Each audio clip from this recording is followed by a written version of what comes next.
Le monde est devenu un grand hôpital psychiatrique où les fous se promènent en liberté. Chaque pays a élu son chef, le roi des fous.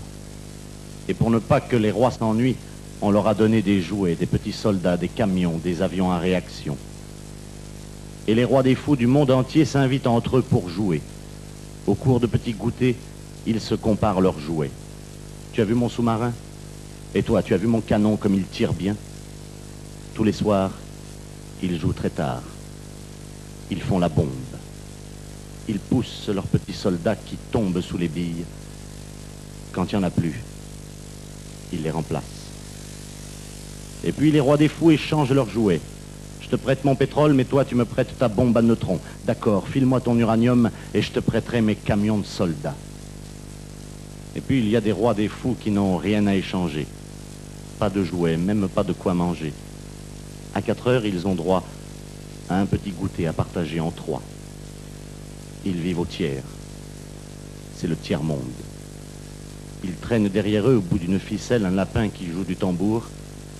Et en les voyant passer, les rois des fous du monde entier leur jettent pour s'amuser des petits noyaux d'olives nucléaires. Et puis de temps en temps, il arrive un docteur qui veut soigner les fous. On l'appelle prix Nobel de la paix. On lui met une grosse médaille sur le cœur qui brille au soleil pour qu'on voit bien l'endroit où il faut tirer pour le tuer. Et la vie continue. Les rois des fous du monde entier s'entourent de débiles qu'ils choisissent eux-mêmes. Le premier débile, le débile des armées, le débile des finances, ça s'appelle un gouvernement.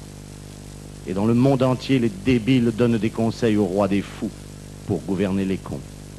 Et les cons, cherchez pas dans l'histoire, c'est toujours nous. Mais si les cons du monde entier voulaient se donner la main, on obligerait les fous à ranger leurs jouets, leurs chars, leurs canons, leurs avions.